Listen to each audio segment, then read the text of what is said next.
I'd like to tell you about the strangest secret in the world. Some years ago, the late Nobel Prize-winning Dr. Albert Schweitzer was being interviewed in London, and a reporter asked him, "Doctor, what's wrong with men today?" And the great doctor was silent a moment, and then he said, "Men simply don't think." It's about this that I want to talk with you. We live today in a golden age. This is an era that man has looked forward to, dreamed of, and worked toward for thousands of years. But since it's here, we pretty well take it for granted. We in America are particularly fortunate to live in the richest land that ever existed on the face of the earth, a land of abundant opportunity for everyone. But do you know what happens? Well, let's take 100 men who start even at the age of 25. Do you have any idea what will happen to those men by the time they're 65?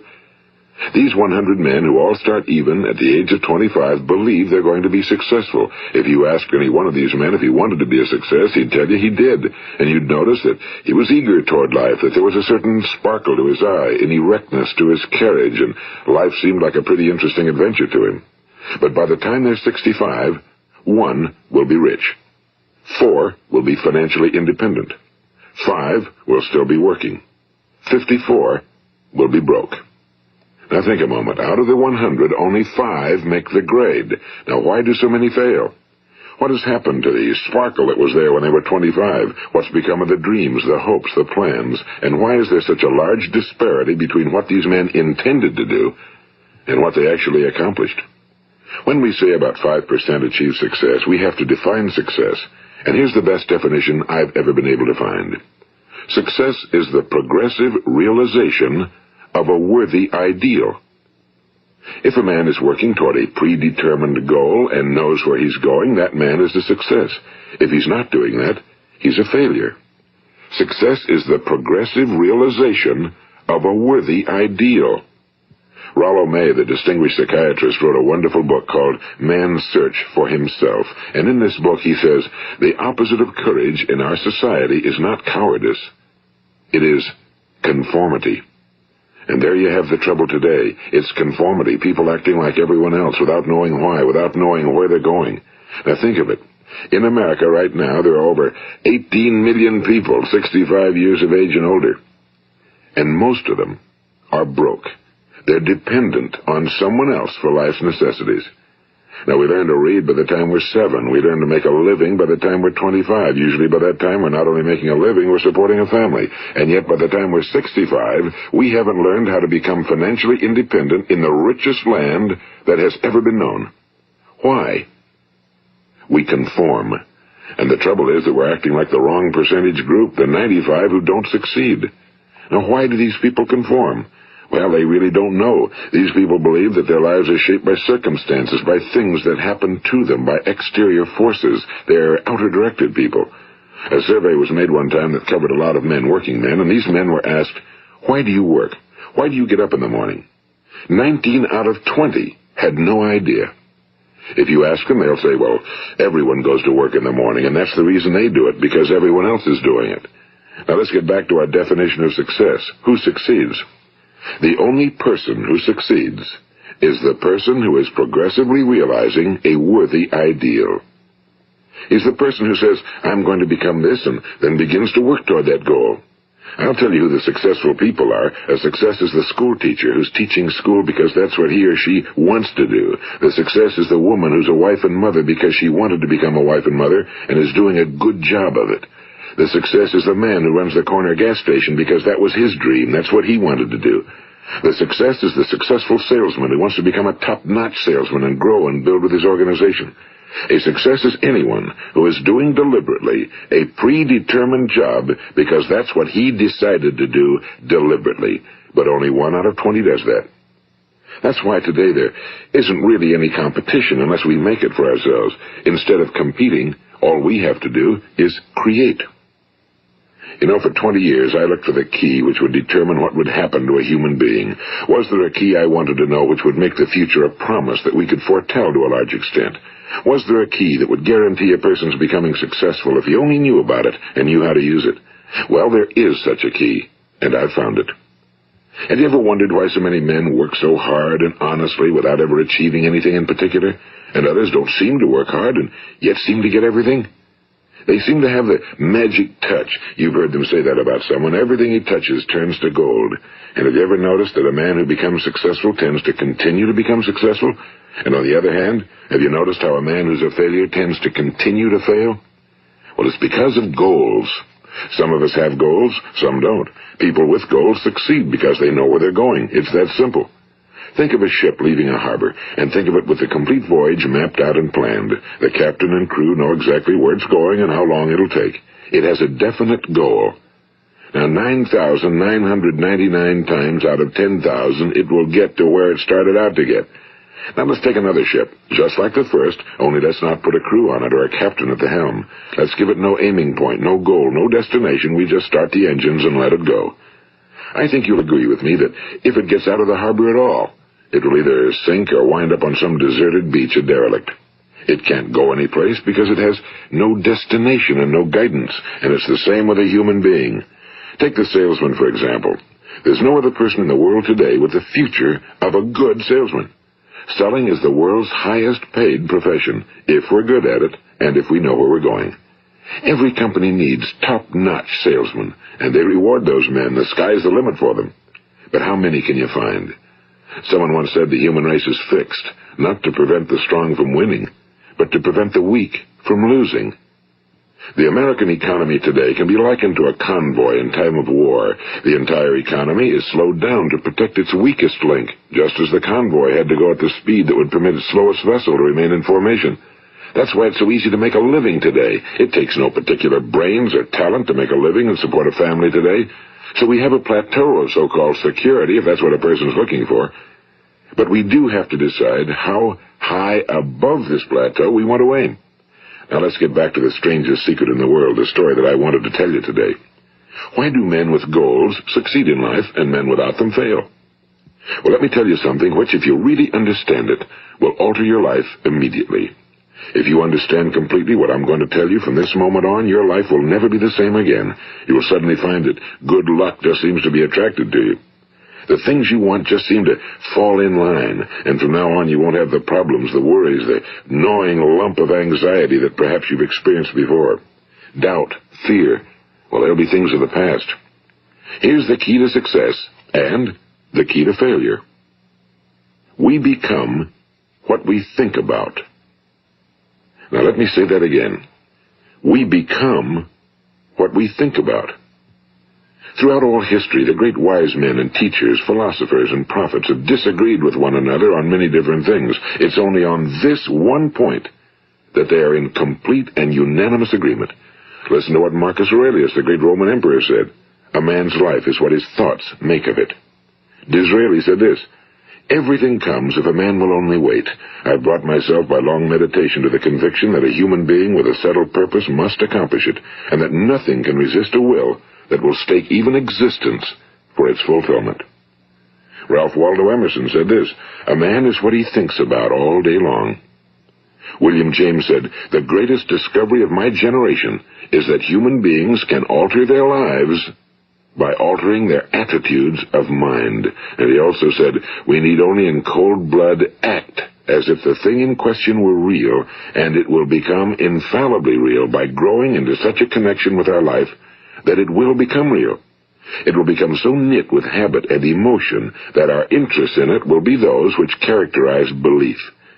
And he also said, if you only care enough for a result, you will almost certainly attain it. If you wish to be rich, you will be rich. If you wish to be learned, you will be learned. If you wish to be good, you will be good. Only you must then really wish these things and wish them exclusively, and not wish at the same time 100 other incompatible things just as strongly. In the Bible, you read in Mark 9:23, if thou canst believe, all things are possible to him that believeth. My old friend Dr. Norman Vincent Peale put it this way, this is one of the greatest laws in the universe. Fervently do I wish I had discovered it as a very young man. It dawned upon me much later in life, and I found it to be one of the greatest, if not my greatest discovery outside of my relationship to God. The great law, briefly and simply stated, is that if you think in negative terms, you will get negative results.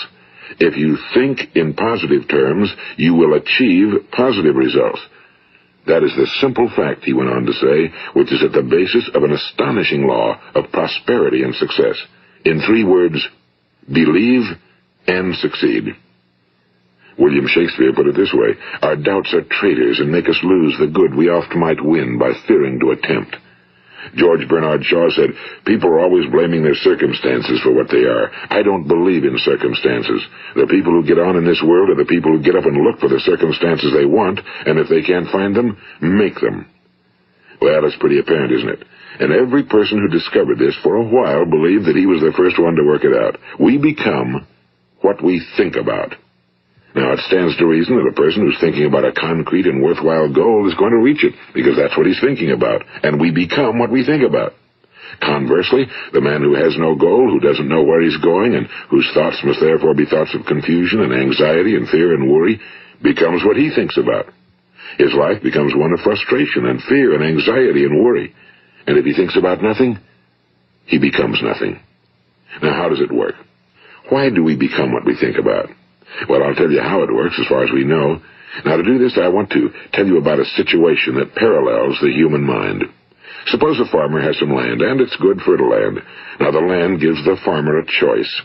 He may plant in that land whatever he chooses. The land doesn't care. It's up to the farmer to make the decision. Now, remember, we're comparing the human mind with the land because the mind, like the land, doesn't care what you plant in it. It will return what you plant, but it doesn't care what you plant. Now, let's say that the farmer has 2 seeds in his hand. One is a seed of corn. The other is nightshade, a deadly poison. He digs 2 little holes in the earth, and he plants both seeds, one corn, the other nightshade. He covers up the holes, waters, and takes care of the land, and what will happen? Invariably, the land will return what's planted. As it's written in the Bible, as ye sow, so shall ye reap. Now remember, the land doesn't care. It'll return poison in just as wonderful abundance as it will corn. So up come the 2 plants, one corn, one poison. Now, the human mind is far more fertile, far more incredible and mysterious than the land, but it works the same way. It doesn't care what we plant. Success, failure. A concrete, worthwhile goal, or confusion. Misunderstanding, fear, anxiety, and so on. But what we plant, it must return to us. You see, the human mind is the last great unexplored continent on Earth. It contains riches beyond our wildest dreams. It will return anything we want to plant. Now, you might say, well, if that's true, why don't people use their minds more? Well, I think they figured out an answer to that one, too. Our mind comes as standard equipment at birth. It's free, and things that are given to us for nothing we place little value on. Things that we pay money for, we value. The paradox is that exactly the reverse is true. Everything that's really worthwhile in life came to us free. Our minds, our souls, our bodies, our hopes, our dreams, our ambitions, our intelligence, our love of family and children and friends and country, all these priceless possessions are free. But the things that cost us money are actually very cheap and can be replaced at any time. A good man can be completely wiped out and make another fortune. He can do that several times. Even if our home burns down, we can rebuild it. But the things we got for nothing, we can never replace. The human mind isn't used because we take it for granted. Familiarity breeds contempt. It can do any kind of job we assign to it, but generally speaking, we use it for little jobs instead of big, important ones. Universities have proved that most of us are operating on about 10% or less of our abilities. So decide now, what is it you want? Plant your goal in your mind. It's the most important decision you ever make in your entire life. What is it you want? Do you want to be an outstanding salesman? A better worker at your particular job? Do you want to go places in your company? In your community? Do you want to get rich? All you've got to do is plant that seed in your mind, care for it, work steadily toward your goal, and it will become a reality. It not only will, there's no way that it cannot. You see, that's a law, like the laws of Sir Isaac Newton, the laws of gravity. If you get on top of a building and jump off, you'll always go down. You'll never go up, and it's the same with all the other laws of nature. They always work. They're inflexible. Think about your goal in a relaxed, positive way. Picture yourself in your mind's eye as having already achieved this goal. See yourself doing the things you will be doing when you've reached your goal. Ours has been called the phenobarbital age, the age of ulcers and nervous breakdowns and tranquilizers, at a time when medical research has raised us to a new plateau of good health and longevity. Far too many of us worry ourselves into an early grave trying to cope with things in our own little personal ways without learning a few great laws that will take care of everything for us. These things we bring on ourselves through our habitual way of thinking. Every one of us is the sum total of his own thoughts. He is where he is because that's exactly where he really wants to be, whether he'll admit that or not. Each of us must live off the fruit of his thoughts in the future, because what you think today and tomorrow, next month and next year, will mold your life and determine your future. You're guided by your mind. I remember one time I was driving through eastern Arizona, and I saw one of those giant earth-moving machines roaring along the road at about 35 miles an hour with what looked like 30 tons of dirt in it, a tremendous, incredible machine, and there was a little man perched way up on top with the wheel in his hands guiding it. And as I drove along, I was struck by the similarity of that machine to the human mind. Just suppose you're sitting at the controls of such a vast source of energy. Are you going to sit back and fold your arms and let it run itself into a ditch? Or are you going to keep both hands firmly on the wheel and control and direct this power to a specific, worthwhile purpose? It's up to you. You're in the driver's seat. You see, the very law that gives us success is a two-edged sword. We must control our thinking. The same rule that can lead a man to a life of success, wealth, happiness, and all the things he ever dreamed of for himself and his family. That very same law can lead him into the gutter. It's all in how he uses it, for good or for bad. This is the strangest secret in the world. Now, why do I say it's strange, and why do I call it a secret? Actually, it isn't a secret at all. It was first promulgated by some of the earliest wise men, and it appears again and again throughout the Bible, but very few people have learned it, understand it. That's why it's strange, and why for some equally strange reason it virtually remains a secret. I believe that you could go out and walk down the main street of your town and ask one man after another what the secret of success is, and you probably wouldn't run into one man in a month who could tell you.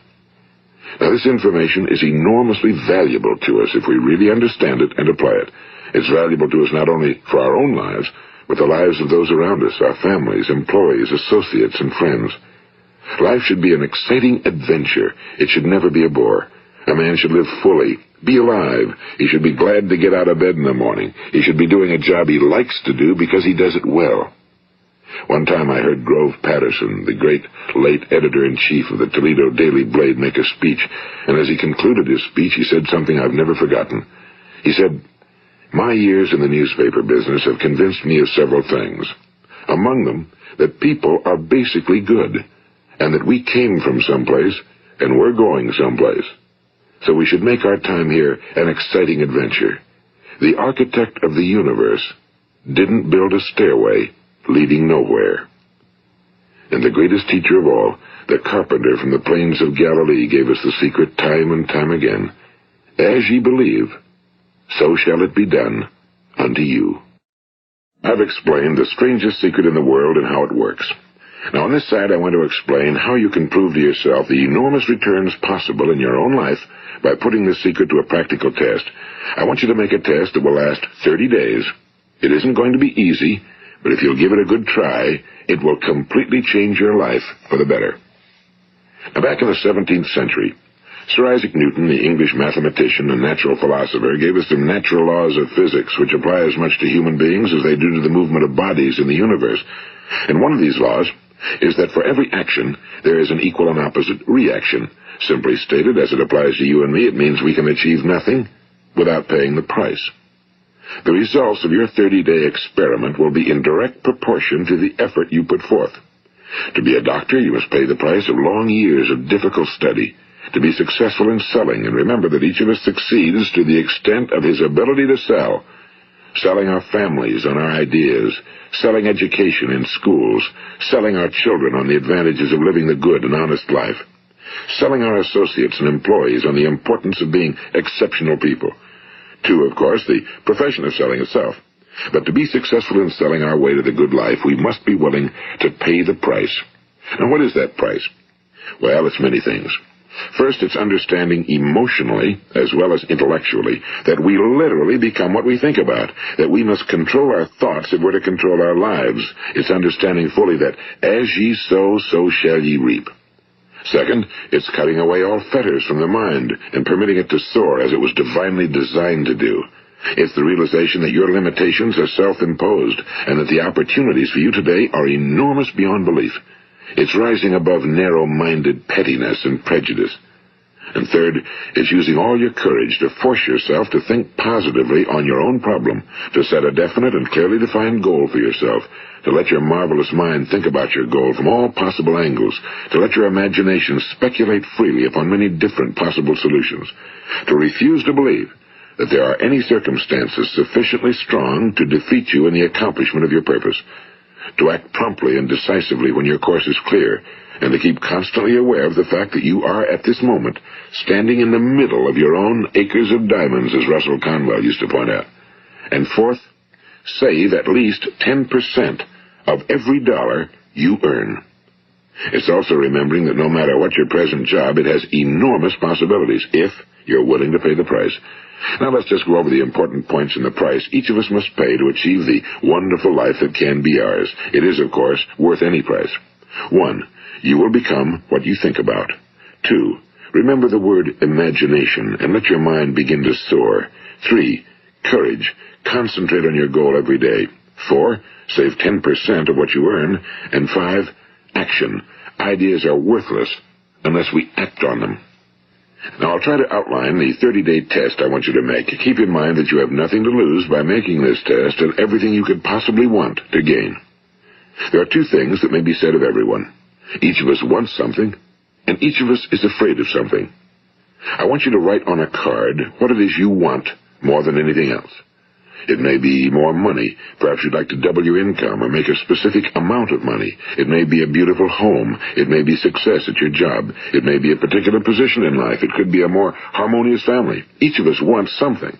Now write down on your card specifically what it is you want. Make sure it's a single goal and clearly defined. You needn't show it to anyone, but carry it with you so that you can look at it several times a day. Think about it in a cheerful, relaxed, positive way each morning when you get up, and immediately you have something to work for, something to get out of bed for, something to live for. Look at it every chance you get during the day and just before going to bed at night. And as you look at it, remember that you must become what you think about, and since you're thinking about your goal, you realize that soon it will be yours. In fact, it's yours really the moment you write it down and begin to think about it. Look at the abundance all around you as you go about your daily business. You have as much right to this abundance as any other living creature. It's yours for the asking. Now we come to the difficult part. Difficult because it means the formation of what is probably a brand new habit, and new habits are not easily formed. Once formed, however, it will follow you for the rest of your life. Stop thinking about what it is you fear. Each time a fearful or negative thought comes into your consciousness, replace it with a mental picture of your positive and worthwhile goal.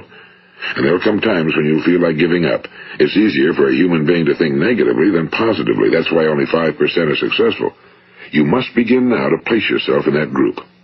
For 30 days, you must take control of your mind. It will think about only what you permit it to think about.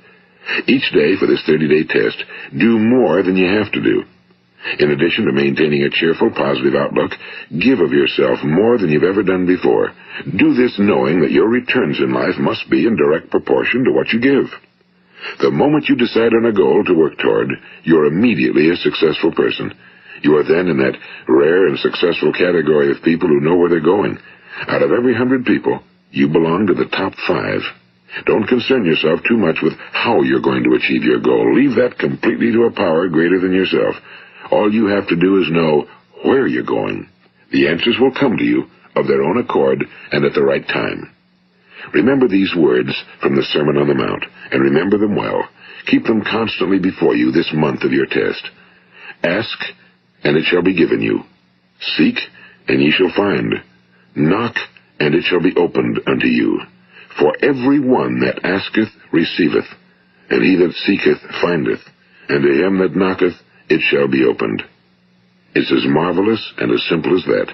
In fact, it's so simple that in our seemingly complicated world, it's difficult for an adult to understand that all he needs is a purpose and faith. For 30 days, do your very best. If you're a salesman, go at it as you've never done before, not in a hectic fashion, but with the calm, cheerful assurance that time well spent will give you the abundance in return you deserve and want. If you're a homemaker, devote your 30-day test to completely giving of yourself without thinking about receiving anything in return, and you'll be amazed at the difference it makes in your life. No matter what your job, do it as you've never done it before for 30 days. And if you've kept your goal before you every day, you'll wonder and marvel at this new life you've found. Dorothea Brand, the outstanding editor and writer, discovered it for herself and tells about it in her fine book, Wake Up and Live. Her entire philosophy is reduced to the words, act as though it were impossible to fail. She made her own test with sincerity and faith, and her entire life was changed to one of overwhelming success. Now, you make your test for 30 full days. Don't start your test until you've made up your mind to stick with it. You see, by being persistent, you're demonstrating faith. Persistence is simply another word for faith. If you didn't have faith, you'd never persist. If you should fail during your first 30 days, by that I mean suddenly find yourself overwhelmed by negative thoughts, you've got to start over again from that point and go 30 more days. Gradually, your new habit will form until you find yourself one of that wonderful minority to whom virtually nothing is impossible. And don't forget the card. It's vitally important as you begin this new way of living. On one side of the card, write your goal, whatever it may be. On the other side, write the words we've quoted from the Sermon on the Mount. Ask, and it shall be given you. Seek, and ye shall find. Knock, and it shall be opened unto you. Nothing great was ever accomplished without inspiration. See that during these crucial first 30 days, your own inspiration is kept at a peak. And above all, don't worry. Worry brings fear, and fear is crippling. The only thing that can cause you to worry during your test is trying to do it all yourself. Know that all you have to do is hold your goal before you. Everything else will take care of itself. Remember also to keep calm and cheerful. Don't let petty things annoy you and get you off course. Now, since making this test is difficult, some will say, why should I bother? Well, look at the alternative. No one wants to be a failure. No one really wants to be a mediocre individual. No one wants a life constantly filled with worry and fear and frustration. Therefore, remember that you must reap that which you sow. If you sow negative thoughts, your life will be filled with negative things. If you sow positive thoughts, your life will be cheerful, successful, and positive. Now, gradually, you'll have a tendency to forget what you've heard on this recording. Play it often. Keep reminding yourself of what you must do to form this new habit. Gather your whole family around at regular intervals and listen to what's been said here. You know, most men will tell you that they want to make money without understanding the law. The only people who make money work in a mint. The rest of us must earn money. This is what causes those who keep looking for something for nothing or a free ride to fail in life. The only way to earn money is by providing people with services or products which are needed and useful. We exchange our time and our product or service for the other man's money. Therefore, the law is that our financial return will be in direct proportion to our service. Now, success is not the result of making money. Making money is the result of success, and success is in direct proportion to our service. Most people have this law backwards. They believe that you're successful if you earn a lot of money. The truth is that you can only earn money after you're successful. It's like the story of the man who sat in front of the stove and said to it, "Give me heat, and then I'll add the wood." How many men and women do you know, or do you suppose there are today, who take the same attitude toward life? There are millions. We've got to put the fuel in before we can expect heat. Likewise, we've got to be of service first before we can expect money. Don't concern yourself with the money. Be of service. Build, work, dream, create. Do this, and you'll find there's no limit to the prosperity and abundance that will come to you.